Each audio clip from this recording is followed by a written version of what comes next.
좋으신 하나님, 좋은 날씨를 주시고 거룩한 주일을 지키게 하심을 감사합니다.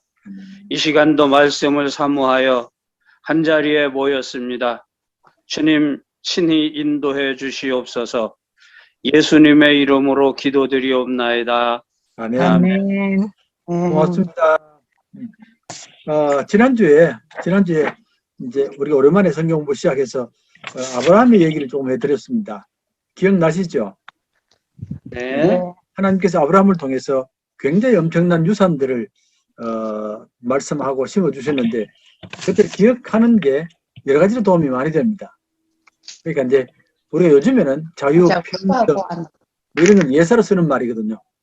근데 사실 아브라함 때는 그 개념 자체가 없었던 때입니다.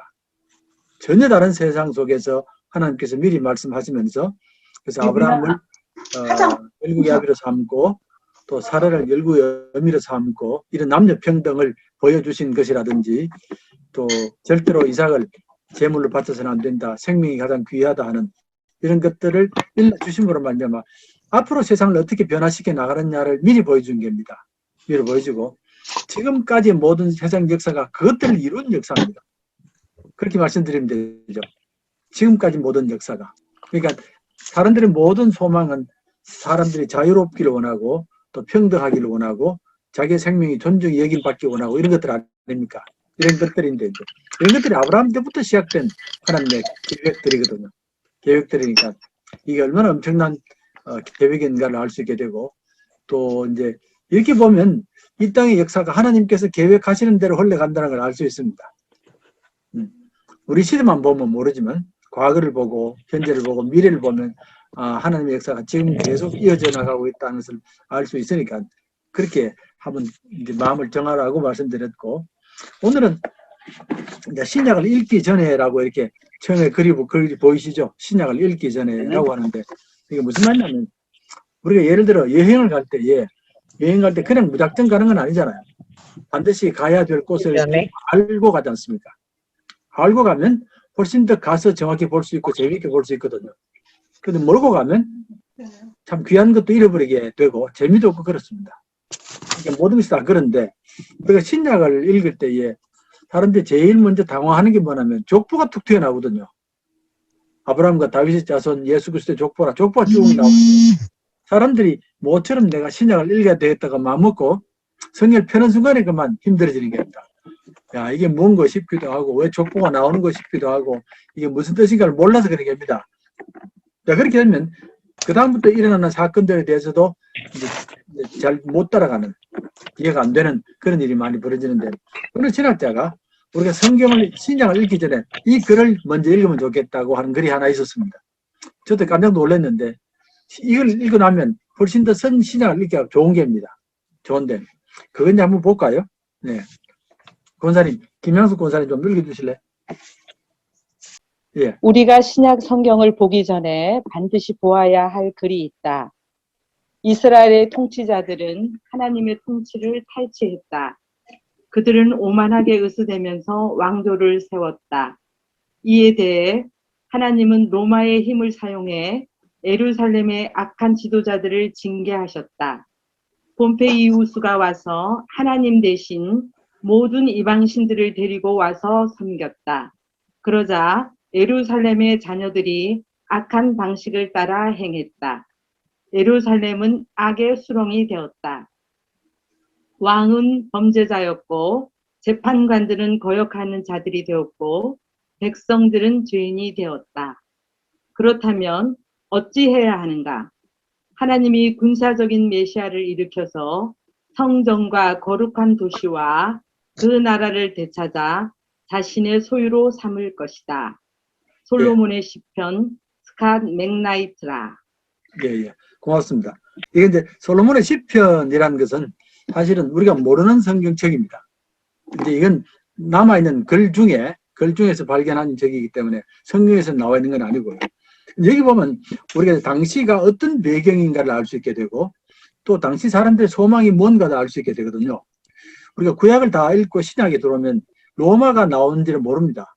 구약에 로마가 없기 때문에. 그런데 구약에서 넘어오면 신약이 나오지 않습니까? 여기 보면 로마가 나오고 폼페이우스가 나오잖아요. 우리가 잘 아는 사람 아닙니까? 이런 얘기가 나오고, 그리고 또 한 가지는 왕과 재판관들과 백성들에 대한 얘기가 나오거든요. 왕이 범죄를 하고 재판관들은 법을 거역하고 백성들은 죄인이 되고 하는 이런 얘기도 나오고, 그다음에 이 사람들에게 이 소망은 뭐냐면 군사적인 메시아가 나오거든요. 제발 힘을 가지고 있는 군사적인 우리 백성을 구해달라 그 말이거든요. 그래서 이제 우리가 이걸 알고 성경을 읽으면 왜 예수님과 당시 지도자들 간의 갈등이 많은지를 알 수 있습니다. 모르고 하는 것하고 알고 하는 게 다르다는 그 말입니다. 그래서 이제 우리가 이런 짧은 글인데 짧은 글 보고서는 당시 사람들이 군사적인 메시아를 기대했구나. 근데 예수님은 군사적인 메시아는 안 했거든요. 그러니까 갈등을 일으킬 수밖에 없는 겁니다. 그리고 당시 왕들이 범죄자였다 이런 말도 우리가 좀 기억하고 있으면은 그 당시에 백성들이 얼마나 고통받았다는 것도 알 수 있게 되고요. 자, 그렇습니다. 그래서 이제 스캇 맥나이트라는 아이고 라는 빼야 됩니다. 맥나이트라는 분이 책을 썼는데 그 책에 나와 있길래 제가 적어놨는데, 그러면 이건 신약을 읽기 전에 보면 좋은 글이고 구약을 읽기 전에는 뭘 보면 좋겠습니까? 이건 제가 하는 답입니다. 제가 만약에 내가 이런 그 문제를 받으면 뭘 하겠나 싶은데, 제가 만약에 그래서는 바벨론 창조 신화를 읽으라고 말할 것입니다. 구약을 읽기 전에 바벨론 창조 신화를 읽고 나서 구약을 펼치십시오라고. 그러면 구약을 읽는 것이 훨씬 다르게 읽게 되고 구약이 훨씬 다르게 다가올 것이다라고 그런 생각을 하거든요. 제가 벌써 바벨론 창조 신화는 여러 번 말씀드렸지 않습니까? 기억나시죠? 예, 바벨론 창조 신화에 보면 제일 먼저 아버지 신과 어머니 신이 있습니다. 두 신이 있는데 아버지는 바다 물을 다스리고 어머니는 이제 우리 보통 먹는 담수 이를 다스리는 두 신입니다. 두 신이 물로 나타나는데 이 두 신이 결혼해서 자식들이 많이 나잖아요. 굉장히 자식들이 많이 납니다. 많이 나는데 자식들 간에 굉장히 싸움이 치열합니다. 전부 자식 신들이거든요. 신들이 치열하다가 그 중에 제일 힘이 센 신이 하나 나옵니다. 마르둑이라는 신이 나오는데 이 마르둑이 나머지 모든 형제들을 죽이거나 종으로 만들었고 마지막에 누구를 죽이느냐 하면 어머니를 죽이거든요. 마르둑이 어머니 신을 죽입니다. 어머니 신을 죽여서 그 몸을 잘라가지고 반은 뭐 하늘을 만들고 반은 땅을 만들고 이렇게 나오고 또 이제 다른 신을 죽여서 또 사람을 만들고 이렇게 나오거든요. 그렇고 이제 제일 마지막에 뭐가 나오냐면 사람에게 모든 신들 다 섬기라 이렇게 명령을 하는 겁니다. 사람에게 모든 신들 다 섬기라 그렇게 나오는데 이게 이제 바벨론 창조 신화입니다. 만약에 이 바벨론 창조 신화를 이를 알고서 성경의 창조 신화를 보면 굉장히 다르다는 걸 느낄 겁니다. 야, 이렇게 다를 수가 있느냐, 이게 도대체 어떻게 됐냐고 이렇게 느낄 텐데. 그래서 우리가 이제 창세기 처음에 나오는 그 창조 사건을 읽을 때는 어떤 사람들은 별로 감동 없이 읽을 때도 있고, 그다음에 읽으라니까 읽는다라고 생각을 하는데, 만약에 바벨론 창조 신화를 알고서 창세기를 보면 너무너무 다르게 다가오게 될 것이고, 이게 엄청난 창조 신화라는 것을 알 수 있게 됩니다. 우선 바벨론 창조 신화는 신들이 굉장히 많잖아요. 많은데 우리는 한 분밖에 안 계시거든요. 다른 바벨론 창조 신화는 힘이 있는 신이 이기는 겁니다. 힘으로 움직이는데 우리 하나님은 말씀으로 움직이거든요. 말씀으로 움직이고, 그쪽에는 바벨론에는 계속 싸움이 벌어지고 혼란이 일어나는데 우리는 하나님의 질서를 다 잡아주지 않습니까? 그리고 바벨론 창조 신화는 사람이 굉장히 불쌍한 존재거든요. 신들을 다 먹여 살려야 되니까. 그런데 우리는 하나님이 사람을 제일 귀하게 만드시고 형상으로 지으니까 달라지는 겁니다. 다른 신을 섬길 필요도 없고 오직 하나님만을 섬기는데, 그 하나님은 정말 사랑으로 우리를 대하시는 분이고 우리는 기쁨으로 섬기고, 이런 관계를 만들어지면 전혀 다른 두 세계를 바라보게 되는 겁니다.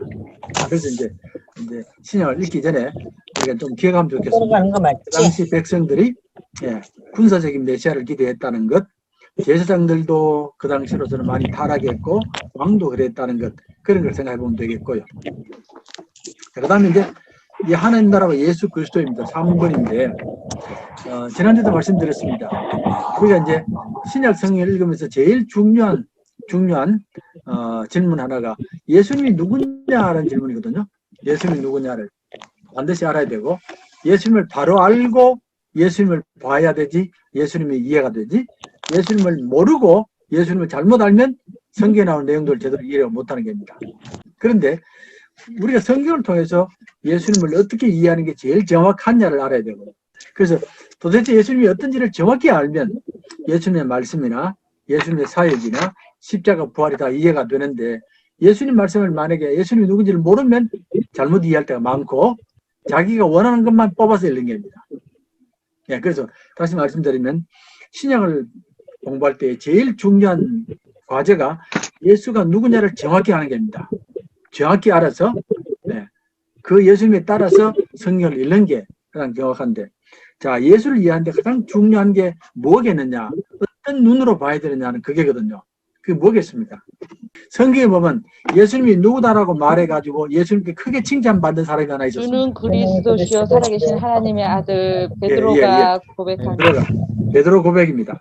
그러니까 이제 베드로가 이 고백을 했을 때에 예수님이 크게 칭찬하셨거든요.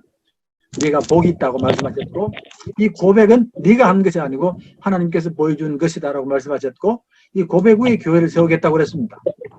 그러니까 베드로가 정확히는 자기는 몰랐는데 어쨌든 하나님께로부터 답을 받았다는 말이거든요. 그러니까 베드로가 정확히 예수님을 고백한 겁니다. 그럼 베드로가 고백하기 전에는 다른 사람들은 뭐라고 예수님을 알았느냐? 뭐라고 그랬습니까? 선지자라고 제사장. 많은 사람들이 선지자로 제사장으로 알았거든요. 근데 베드로가 정확히 말한 겁니다. 당신은 그리스도입니다. 이렇게 고백하니까 예수님이 크게 기뻐하셨다는 그 말입니다. 자, 그래서 자, 우리는 예수님을 이해하되 그리스도라고 이해해야 됩니다. 예수님을 그리스도라고 이해해야 됩니다. 그 말입니다. 그래야만이 예수님의 뜻을 제대로 알게 되고 예수님을 따라가는 겁니다. 성경도 제대로 이해하게 되고 이해되시죠? 네. 그러면 그리스도라고 말할 때에 우리는 세 가지 직책을 생각해야 됩니다. 직책이 뭐냐? 하나는 왕이고 하나는 제사장이고 하나는 선지자고 이게 바로 그리스도의 세 가지 직책입니다. 구약시대에 왕과 제사장과 선지자 사람들을 그리스도라고 불렀고 물론 구약의 히브리 말로는 메시아입니다. 그래서 이 세 사람들이 성령을 받아서 하나님의 나라를 만들어 갔다는 겁니다. 하나님의 나라를 회복해 갔다는 겁니다. 예, 창세기에 하나님의 나라가 죄로 말미암아 어려움을 당했고 바벨탑 때 심판을 받았는데 아브라함을 부르셨거든요. 아브라함을 부르셔서 하나님의 나라를 회복해 나가는데 그 뒤에 세 직분을 세워서 하나님의 나라를 회복해 나가는 겁니다. 그게 왕과 제사장과 선지자입니다. 자, 그런데 이제 구약 시대의 제사장들은 이 메시아들은 다 어느 정도는 흠이 있었고 스스로가 실패한 겁니다. 왕도 잘못된 왕이 많았고 제사장도 선지자도 그랬습니다. 자, 그러면 예수님이 메시아라면 구약의 메시아와 어떻게 다른냐를 분명히 알아야 됩니다. 네. 예수님은 메시아인데 구약과는 다릅니다. 어떻게 다르냐면 첫 번째가 예수님은 완전한 메시아가 되어야 됩니다. 구약처럼 흠이 있는 메시아가 아니고 예수님은 완전한 메시아가 되어야 되고 만약에 예수님이 무슨 죄를 짓거나 이래버리면 구약과 차이가 안 나는 겁니다. 네, 완전한 메시아로 오셔야 되고 그럼 두 번째가 뭐냐면은 예수님이 메시아 직분을 어떻게 감당하느냐가 결정돼야 됩니다. 어떤 방법으로 메시아 직분을 감당하느냐가 결정이 돼야 되는데 그 메시아의 방법이 뭐겠습니까? 이때 이제 이것 때문에 예수님께서 광야에 들어가셔서 기도하면서 이제 고민을 하시는 겁니다. 내가 어떤 방법을 사용해야만이 하나님의 뜻을 이루고 하나님 나라를 회복하느냐가 결정이 돼야 되는 겁니다. 그런데 그 고민할 때에 사탄이 찾아오지 않습니까? 사탄이 찾아와서 사탄이 방법을 가르쳐 주는 겁니다. 이 방법을 쓰라고. 첫 번째 방법이 돌로 떡이 되게 해라. 백성들 다 먹여 살려라. 그러면 당당히 메시아가 되는 겁니다. 예수님이 거부하시거든요. 두 번째는 큰 기적을 베풀라. 성령 꼭대기에서 뛰어내리라. 기적을 베풀면 되지 않느냐 그 말입니다. 뭐냐면 구약시대에 하나님은 큰 기적을 베풀었잖아요. 홍해를 건너지 않습니까? 홍해를 건너는 큰 기적을 베풀고 백성을 구원했지 않습니까? 그럼 당신도 그렇게 하라 그 말입니다. 그럼 백성들이 금방 따라올 텐데 세 번째는 뭡니까? 엎드려 절하라 경배. 내게 절하면 내 모든 세상 모든 권세를 다 권세. 주겠다고 그랬습니다. 세상 권세를 다 줄 테니까.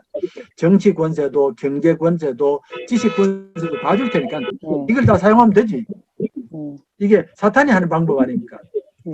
사탄의 방법은 세상의 모든 권세를 다 가지고서 그걸로 자기 왕국을 만들거든요. 네. 그러니까 우리가 이제 곳곳에 죄가 다 들어가 있는 겁니다. 정치도 죄가 들어가 있고, 경제도 죄가 들어가 있고, 법배도 죄가 다 들어가 있습니다. 네. 그러니까 이제 당신도 나처럼 모든 것을 다 가지고 해라. 그럼 된다. 그 말이거든요. 네. 근데 예수님께서 그걸 다 거부하잖아요. 네, 다 거부합니다. 다 거부하고. 왜 거부하냐면, 사람이 떡으로 사는 것이 아니고, 하나님의 말씀으로 산다. 그 말은, 떡을 주면 며칠만 먹으면 금방 사람이 등을 돌립니다. 먹을 때 그때는 좋은데, 그죠? 먹을 때 그때는 좋은데, 시간이 지나면 먹는 걸 당연시 여기거든요. 예, 당연시 여기기 때문에 예수님 말씀은 안 된다. 그 말이고. 두 번째로, 큰 기적을 베풀라는 말도 문제가 많습니다. 자, 이스라엘 백성들이 홍해라는 큰 기적을 경험했습니다. 어마어마한 기적이거든요. 그런데 그 다음에 보면, 마실 물이 없다고 막 불평을 하지 않습니까? 광야에서. 광야 불평하는데, 그게 며칠 뒤에 한 일인 줄 아십니까? 홍해 사건이 일어나고 얼마 뒤에 일어난 사건인지 압니까? 물이 없어서 불평하는 게? 사실은 3일입니다. 3일. 3일 뒤에 불평합니다. 홍해를 건너고 3일 뒤에 마실 물이 없다고 불평하는 겁니다. 그러니까 기적이라는 게 바로 그런 게 아닙니다. 기적이 굉장히 좋아 보이는데 기적을 경험할 때는 너무 좋고 감격스러운데 그 기적에 제가 표현이 죄송합니다만 기적의 약발이 오래 안 갑니다. 아시죠? 네. 네. 기적의 약발이 오래 안 갑니다. 네. 저도 목회할 때 보면 간혹 이제 하나님 역사하실 때에 무슨 역사가 나타날 때가 있거든요. 네. 해보면 뭐 아픈 사람이 갑자기 낫기도 하고 이런 역사가 나타나는데 그때는 막 목사 대하는 모습이 과연 신을 대하는 모습으로 대하거든요. 그 약발이 오래 안 가세요, 그게. 금방 식어져 버립니다. 금방 식어지고 우리가 삶을 살도 그러지 않습니까? 우리가 살면서 기적이 많이 나타났거든요. 네, 많이 나타났는데 그걸 기적 받았을 때 너무 감사하고 막 좋아서 못 사는데 그게 며칠 안 가세요. 그런 기적을 자꾸 의지하는 신앙은 좋은 신앙이 아닙니다. 당연히 예수님은 세상 권세로 하는 나라를 이루면 안 되잖아요. 하나님의 방법으로 이루어야 되지. 자, 그러면 그게 뭐냐 할 때에 우리는 사랑이라고 말할 수밖에 없습니다. 예수님은 사랑의 방식으로 하나님의 나라를 이루시는 분입니다. 이 사랑이라는 단어를 잘 기억하시면 좋겠고요. 이 사랑 때문에 당시에 종교 지도자들과 갈등을 많이 겪었습니다. 무슨 말이냐면 이제 예수님께서 한 번은 삭개오를 만나잖아요. 삭개오를 만났을 때 예수님께서 당장 하신 말씀이 삭개오에 내려오너라. 내가 오늘 너와 함께 머물겠다 그러잖아요. 자, 그래 되면 이 바리새인들이나 사두개인들이 난리가 나는 겁니다. 왜냐하면 법적으로 따지면 당연히 이 삭개오가 내려와서 모든 잘못을 고백해야 되고 제사를 드려야 되고 잘못했다고 했다고 이 다짐을 해야 되고 그리고 나중에 이제 식사를 같이 하게 되거든요. 그 모든 법이 다 무너지는 겁니다. 다 무너집니다. 예. 그러니까 이제 당장 사두개인들이 공격을 하거든요. 근데 왜 예수님께서 그렇게 하시냐면 예수님은 법을 어기시는 게 아니고 사랑으로 하시기 때문에 그렇습니다. 한 생명을 사랑하는 그 마음으로 품어서 그렇지 법을 어기는 분이 아니다 그 말입니다. 네. 그런 식으로 관점을 봐야 된다 그 말입니다. 그래서 예수님은 완전한 왕, 완전한 선지자, 완전한 제사장입니다. 그런 말이고 목적은 당연히 온 세상을 회복하는 겁니다. 세상을 회복해서 다시 하나님이 다스리는 세상이 되어야 되고 온 백성은 하나님만 섬겨야 되고 이렇게 하게 이제 목적이다라고 이렇게 보면 됩니다. 두 가지 됐습니까? 네. 예, 그래서 예수님께서 이 땅에 오셨을 때에 가장 정확히 고백한 사람이 바로 베드로입니다. 베드로가 예수님을 그리스도라고 고백했습니다. 예수님은 선지자만도 아니고 제사장도 아니고 그리스도입니다. 왕, 제사장, 선지자고 예수님에겐 두 가지 조건이 있습니다. 완전해야 되고 두 번째는 모든 하는 일을 사랑으로 감당해야만 합니다라고 그렇게 되는 겁니다. 그러니까 제사장이 사용하는 법도 아니고 선지자가 사용하는 법도 아니고 사랑으로 대할 겁니다. 그래서 때로는 사랑을 넘어갈 때가 있고 사랑이 넘어갈 때도 있고 사랑이 법과 어긋날 때도 있습니다. 네, 그렇게 기억하면 좋겠고요. 자, 그러면 이제 메시아 사명은 첫 번째 왕입니다. 1번이 왕이거든요. 왕인데, 자, 광야의 시험에 시험을 제가 적어야 된다. 말씀으로 승리하십니다. 말씀으로 승리하심. 그렇죠? 예, 광야에서 말씀으로 사탄을 물리치고 3번 승리하지 않습니까?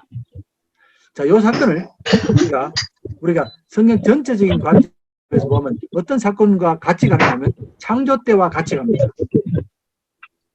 하나님께서 세상 창조할 때에 제일 먼저 나타난 것이 뭐냐면 혼돈과 공허가 나타났거든요. 기억납니까? 창세기 1장에 네. 땅이 혼돈하고 공허하더라 그랬습니다. 혼돈과 공허가 광야의 모습입니다. 네, 광야는 혼돈한 것이고 그리고 공허한 것이거든요. 혼돈이란 말은 길이 없으니까 무질서하다 그 말이고 공허란 말은 뭐가 없다는 게입니다. 실제로 이스라엘 광야를 가면 마실 물도 없고 먹을 것도 없고 예, 그런 곳입니다. 길도 없고요. 그러니까 거기서 하나님께서 창조를 시작하셨고 예수님도 사탄을 물리치면서 창조가 시작되는 겁니다. 됐습니까? 예, 예. 그래서 창조주 하나님의 말씀으로 혼돈과 공허를 물리친 것처럼 예수님께서 광야에서 말씀으로 사탄의 역사를 물리쳤다. 이러면 이제 우리가 그 사건이 어떤 사건이냐를 알 수 있습니다. 이 땅에 새로운 창조 역사가 시작되는구나. 그러시죠? 예, 이 땅에 새로운 창조 역사가 시작되는구나 알 수 있게 되고 그 다음에 이제 왕으로서 예수님께서 많은 백성들을 찾아가잖아요. 버림받은 백성들, 불쌍한 백성들, 또 정죄당한 백성들 찾아가지 않습니까? 찾아가면서 그 사람들을 회복시켜 주거든요. 예, 우리가 예사를 보지 말고 왕이 만약에 나를 찾아왔다고 하면 생각해 보면 좋겠습니다. 어느 날 왕이 나를 찾아왔다. 더구나 내가 죄를 짓고 고통받는데 나를 찾아와가지고 내 손을 잡아주고 다시 나와 함께 가자라고 했을 때 얼마나 감격스럽겠습니까? 그렇게 보시면 좋겠습니다. 예, 제가 이제 미국에 살다 보면 간혹 이제 어떤 경험을 하냐면 미국의 병사들이 다른 나라로 가서 전쟁하다가 죽을 때가 있거든요. 예, 그렇지 않습니까? 뭐 이라크 가서 죽기도 하고 때로는 뭐 파키스탄 가서 죽기도 하거든요. 그러면 이제 그 병사를 고향으로 데리고 와서 장례를 치러주지 않습니까? 장례를 치러주게 되는데 그때 장례를 치러주는 모습을 보면 너무너무 감격스럽습니다. 예, 그 장례를 치러주는 게. 예, 예, 장군들이 오고 병사들이 와가지고 굉장히 정중하게 장례식을 치러주거든요. 그럼 옆에 있는 사람들 모두가 다 감격스럽습니다. 예, 굉장히 감격스럽고 또 이제 참 나라 위해서 헌신한다는 게 이렇게 영광스럽구나 느껴지는 게입니다. 느끼게 하는 게입니다. 그래서 이제 그 이스라엘 아니 미국 대통령의 제일 큰 일 중에 하나가 뭐냐면 자기 백성을 한 명이라도 잃어버리면 안 됩니다. 예, 잃어버리거나 죽으면 안 됩니다. 만약에 잃어버리면 반드시 찾아와야 되고요. 지난번에 윈비어 사건 일어났지 않습니까? 예, 윈비어 사건 일어났을 때도 대통령이 움직이거든요. 예, 그 한 사람 때문에 대통령이 움직이는 거예요. 이게 이제 미국 대통령의 특징인데 예수님께서도 이런 모습이라 그 말입니다. 예, 이 땅의 모든 백성들이 하나님의 백성이고 내 백성이라면 누구도 버리면 안 되고 직접 찾아가서 데리고 오고 그래서 우리가 성경에 예수님의 모습을 볼 때 이렇게 보시라고 예, 하나님의 지은 생명을 하나님이 결코 놓지 않는다 하는 그래서 저는 생각할 때에 예수님의 많은 사역들이 있는데 그 가운데 제일 귀한 사역 중에 하나가 뭐냐면 직접 예수님이 찾아가시거든요. 왕이 잃어버린 백성이나 죄 있는 백성을 찾아가서 그 백성을 회복시키는 게 참 감동적인 장면이다라고 그렇게 말씀드리고 있고요. 병든 자도 찾아가시고 귀신 들린 자도 찾아가셨다고 하는 거.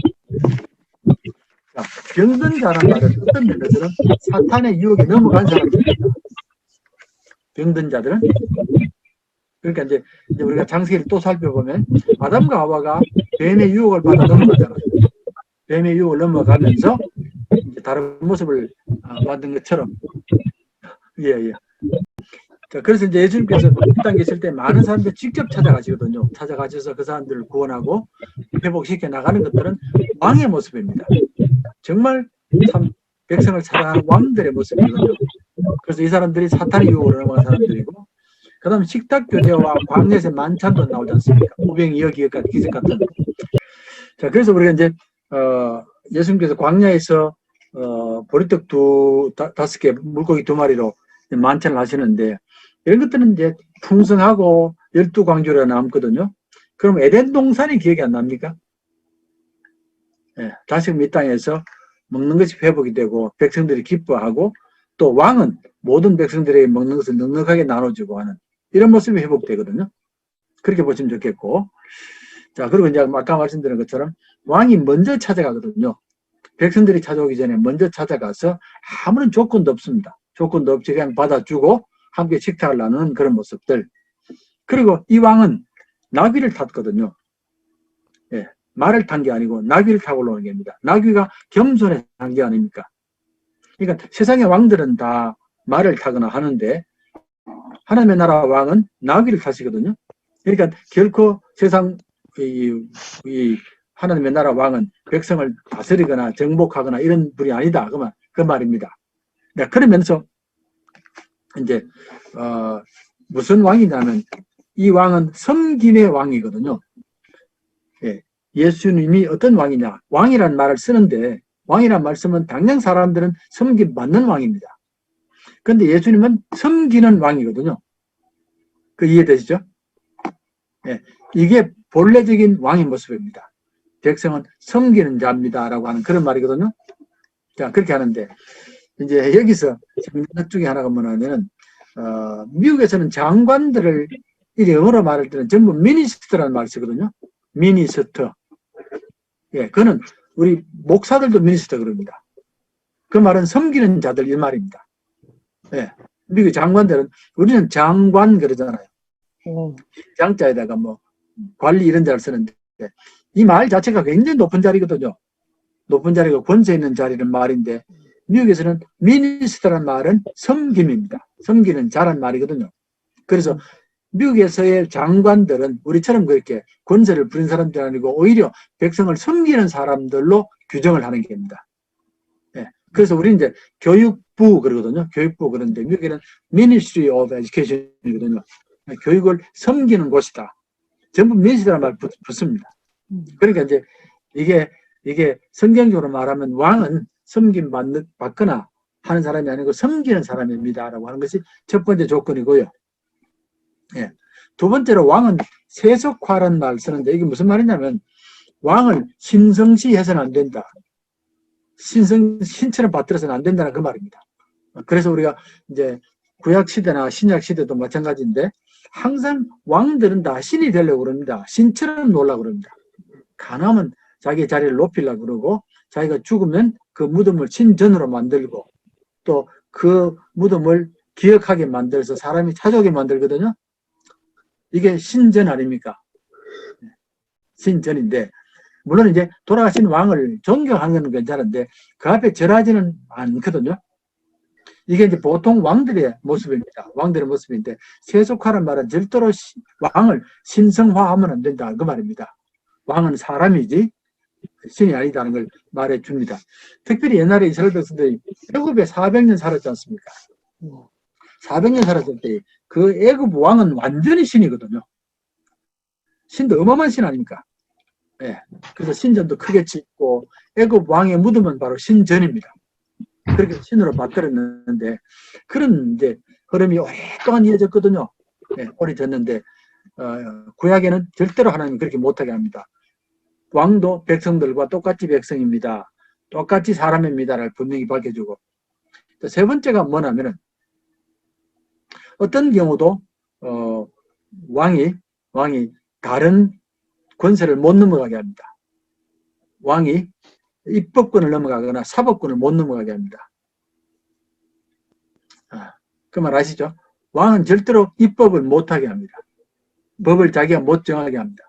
왜냐하면 왕이 법을 정해놓으면 항상 자기에게는 피해가 없도록 만들거든요. 그렇게 하기 때문에 절대로 왕에게는 입법권이 없고 입법은 반드시 하나님이 정합니다. 법은 십계명에 하나님의 법을 정해놓고 지키라고 하는 그렇게 왕의 조건들이 있습니다. 여기 있는데 이제 그러니까 구약의 왕들이 자꾸 이걸 어기거든요. 자꾸 어기고 애굽처럼 되려고 하는 그런 모습이 나타나는데 신약의 예수님은 왕으로서의 섬김의 왕이고 하나님의 법을 따라가고 그리고 그렇게 살았다는 그 말입니다. 그래서 이제 그런 식으로 왕을 이해하시면 좋겠고요. 두 번째로 예수님은 제사장이거든요. 제사장입니다. 제사장으로 사명을 감당해야 되는데 예수님의 가장 큰 사역 중에 하나가 반드시 죄를 해결해야 되잖아요. 이 땅에 오셔서 죄악의 역사를 해결해야 되는 겁니다. 그게 해결하는 게 완전한 메시아 아닙니까? 구약시대에 하나님의 종들이 죄를 해결하지는 못했거든요. 오히려 자기가 죄에 많이 이렇게 넘어지지 않습니다. 그런데 예수님께서는 죄를 반드시 해결해야 되는데 그 죄를 해결하기 위해서는 마지막에 반드시 십자가 지셔야 되거든요. 죄악의 권세가 무너져야지 하나님 나라가 이루어지니까. 이게 만약에 빠지면 여전히 이 땅에 죄가 가득한 겁니다. 그래서 이제 그걸 하기 위해서 자신이 3번 희생 제물로 바치거든요. 희생 제물로 바치는데 예수님이 생명을 용서할 때 보면 그냥 죄 사함을 받았다 그러거든요. 직접 죄를 사하시는 겁니다. 직접 사하시면서 생명을 죄로부터 구원하시고 하나님의 백성으로 만드는 그 말씀을 많이 하셨고, 두 번째로는 탕자 비유, 빚진 자를 탕감하는 비유, 포도원 주인의 비유, 이런 모든 것들은 죄의 짐을 다 없애버려요. 한마디 말씀으로. 아버지 재산을 다 탕진하고 돌아왔던 그 아들을 아버지가 한마디도 묻지 않고 따지지도 않고 바로 아들로 받아들여 버리거든요. 받아들인 그런 모습이라든지 또 큰 빚을 졌는데 그 빚을 탕감시켜 버리고 이런 것들도 보여주고 포도원 주인도 마찬가지입니다. 그래서 이제 이런 것들이 바로 제사장으로서의 모습입니다. 죄로 고통받는 사람들을 용서하시고 회복하시는 그런 모습이고 마지막에는 자기 자신이 제물이 되지 않습니까? 제사장에는 반드시 제물이 있어야 되거든요. 제물로 죄를 사하게 되는데 구약에는 동물을 사하겠는데 신약에는 자신이 희생 제물이 되는 겁니다. 그래서 백성을 구원하는 그런 모습을 보여주는 게 제사장으로서의 모습입니다. 이렇게 보시면 되겠고요. 이제 세 번째가 뭐냐면 세 번째가 선지자입니다. 그렇죠? 완전한 선지자의 모습이 나타나야 되는데 말씀이 육신이 되더라 그런 말이 나오거든요. 말씀이 육신이 되어 이 땅에 거하심에란 요한복음의 말씀이 나오는데 이게 이제 말씀으로 이 땅에 오셔서 말씀을 선포하시고 말씀을 전하시고 이게 선지자의 사명입니다. 선지자 사명인데 그래서 이제 예수 그리스도가 곧 하나님의 말씀입니다라고 그렇게 보면 되겠고요. 하나님이 사람이 되셨잖아요. 사람이 되셨고 사람이 되시면서 하나님의 말씀을 선포해 나가는데 한번 생각해 보시면 이제 우리 기독교 교리에서 제일 힘든 교리가 뭐냐면 신이 사람이 된 겁니다. 이게 기독교 교리가 제일 힘든 교리입니다. 이 땅의 모든 종교의 신들은 신이 사람이 되는 법이 없습니다. 그러시죠? 네. 신이 사람이 되는 경우가 있습니까? 근데 기독교는 신이 사람이 되었거든요. 물론 신이 사람을 몸을 빌릴 수는 있습니다. 간혹 우리가 이제 옛날에 전설 따라 삼천리 같은 데 보면 귀신이 뭐 뱀을 타고 들어오든지 이렇게 할 수 있거든요. 귀신이 뭐 천리를 타고 오기도 하고 이렇게 몸을 잠시 빌릴 수는 있어도 사람으로 오는 경우는 없습니다. 그런데 우리는 하나님이 사람이 되셨거든요. 그러니까 이걸 도저히 이해를 못하는 겁니다. 유대교도 이해를 못하고 이슬람도 이해를 못합니다. 어떻게 신이 사람이 되느냐는 겁니다. 그래서 기독교 안에도 이것 때문에 굉장히 오래 싸웠습니다. 예수님이 사람이냐 신이냐. 신이다. 아니다. 사람이다. 이렇게 싸웠습니다. 마지막에는 신이면서 사람이다. 이렇게 답이 나오거든요. 예. 이게 굉장히 어려운 교리인데 우리는 어렵것 뭐 그렇다라고 생각하기 때문에 괜찮은데 막상 따져보면 이게 말도 안 됩니다. 만약 어느 날 어떤 사람이 때문에 나타나서 내가 신이다. 그럼 뭐라고 그랬습니까? 당장 미쳤다 소리 하지. 어떻게 신이 사람이 되느냐 그 말 하지 않습니까? 근데 잘 한번 생각해 보세요. 우리 하나님은 말하시는 분이거든요. 말씀을 하시는 분이거든요. 말로 세상을 창조하는 분입니다. 근데 사람에게 말이 창조의 역사가 있습니다. 사람의 말이 창조의 역사가 있습니다. 무슨 말이냐면 우리가 이제 굉장히 어렵고 힘든 사람들한테 말 한마디 하면 그 사람이 회복되거든요. 그런 경험 압니까? 말 한마디에 사람이 회복이 된다니까요. 여기에서. 목회자들은 설교할 때에 설교를 통해서 사람이 회복됐다는 말을 많이 듣습니다. 목사님 설교 듣고 내가 살았습니다. 이 말이거든요. 예, 목사님 아니었으면 내가 죽었습니다. 이 말을 제가 많이 듣습니다. 그 말은 우리가 하는 설교 안에서 창조 역사가 나타났다는 말이거든요. 예. 그러니까 하나님이 창조 역사를 하시면서 말씀을 하셨고 사람도 말을 가지고 있습니다. 말을 통해서 창조를 만들어내면 사람과 하나님은 굉장히 가까운 게입니다. 굉장히 가깝습니다. 자, 그러면 하나님 안에도 사람 모습이 있다는 겁니다. 사람 안에 하나님 모습이 있는 것처럼 하나님 안에도 사람 모습이 있는 겁니다. 그래서 예수님이 참 하나님이고 참 사람이 되는 겁니다. 그럼 창조주 하나님 안에도 사람의 모습이 있다고 볼 수도 있습니다. 잘 한번 생각해 보면 좋겠습니다. 하나님이 말씀으로 하시면서 창조 능력을 가졌듯이 사람도 그렇거든요. 사람도 말을 통해서 창조를 하는데 그럼 사람에게도 신의 모습이 있고 하나님에게도 사람 모습이 있다고 가능한 겁니다. 그래서 우리가 이제 예수님을 그렇게 볼 수 있는데 예수님이 제일 많이 하신 표현이 나는 뭐뭐이다란 말이거든요. 이 표현 기억납니까? 나는 뭐뭐이다? 나다. 나는 나다. 예, 예. 나는 부활이요 생명이다. 나는 참 포도나무다. 나는 길이요 진리요 생명이다. 나는 뭐뭐이다. I am. 이 말이 굉장히 많이 나옵니다. 예수님 말씀 속에. 근데 I am이란 말은 하나님만이 할 수 있는 말입니다. 나는 스스로 있는 자다가 I am이거든요. 그러니까 이스라엘 백성들은 절대로 I am이라는 말을 안 씁니다. 쓰면 불경죄입니다. 근데 예수님이 자꾸 I am 그런 겁니다. 예. 그 말인데, 그러니까 예수님이 곧 하나님이라는 것도 일러주는 게고, 예수님 말씀에 창조 역사가 있다는 겁니다. 그래서 예수님이 말씀하실 때마다 죽은 자가 살고, 병든 자가 치유받고, 풍랑이 잔잔해지는 겁니다. 창조주 역사가 나타나는 겁니다. 그래서 이제 예수님의 말씀은 구약 선지자처럼 말을 받아서 전하는 사람이 아니고 직접 말씀하시는 겁니다. 그런 면에서 우리가 예수님이 선지자라고 그렇게 우리가 말할 수 있습니다. 선지자되 완전한 선지자로서 말씀으로 창조를 이루시고 말씀으로 생명을 구원하시는 분이다. 이렇게 말할 수 있습니다. 시간이 다 됐는데요. 네, 오늘 여기까지 하고 다음 주에 한 번 더 말씀드릴게요. 왜냐면 이렇게 앞으로 넘어가면 중요한데 다음 주 말씀드릴 테니까 다시 한번 생각해 보면 좋겠습니다. 예수님이 그리스도라는 것, 왕, 제사장, 선지자라는 것도 기억하시면서 그 모습으로 예수님이 하신 일들이나 하신 말씀을 한번 정리해 보면 예수가 누군가를 더 정확히 알 수 있다 그 말입니다. 네, 다음 주에 뵙겠습니다. 네. 네.